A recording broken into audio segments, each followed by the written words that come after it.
शिवसेनेच्या बद्दल मी बोलतोय, त्यावेळेस ते शिवसेनेचे खासदार म्हणून निवडून गेले होते. यांना भारतीय जनता पक्ष पुन्हा, कारण भारतीय जनता पक्षाची एक स्ट्रॅटेजी आहे, ते चेहरे बदलण्यात फार माहिर असतात.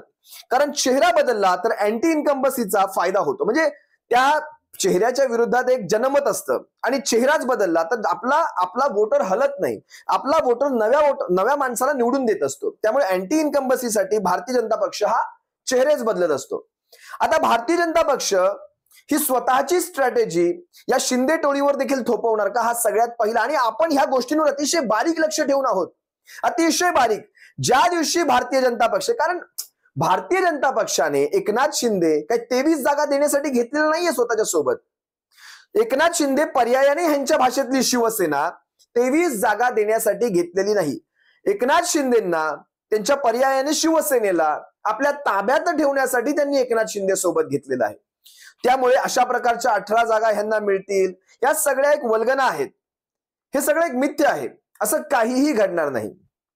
आणि आणखी एक गोष्ट लक्षात घ्या, नरेंद्र मोदींना पुन्हा पंतप्रधान करण्यासाठी भारतीय जनता पक्षाला महाराष्ट्रातली एक खासदारकीची सीट अतिशय महत्वाची आहे.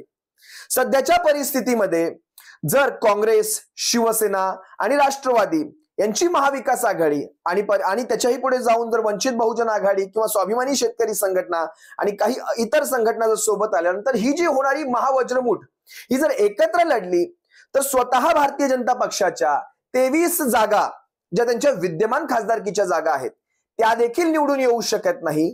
तर मग एकनाथ शिंदेच्या, म्हणजे कमळाच्या चिन्हावर म्हणतोय मी, तर मग एकनाथ शिंदेच्या ह्या 18 जागा कशा निवडून येणार. भारतीय जनता पक्षाचा सर्वे अतिशय स्पष्ट सांगतो. ह्या जी नावं मी तुमच्या समोर मगाशी वाचली, हेमंत पाटील असतील, हेमंत गोडसे असतील, भावना गवळी असतील, प्रतापराव जाधव असतील, श्रीकांत शिंदे असतील, संजय मंडलिक असतील, धैर्यशील माने, कृपाल तुमाने, राहुल शेवाळे, गजा कीर्तीकर, श्रीरंग बारणे, ह्या नावांपैकी जवळपास 8 नावं ही निवडून येणारी नाहीयेत.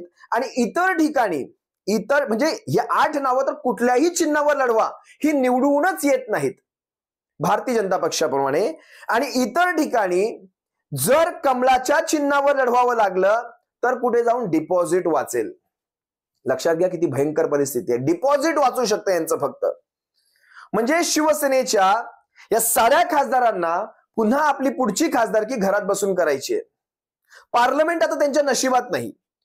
मग मला एकच कळत नाही, भारतीय जनता पक्ष ही 18 जागांची रिस्क घेणार, 23 जागा मी धरल्या पण नाहीत, 18 जागांची रिस्क घेणार का.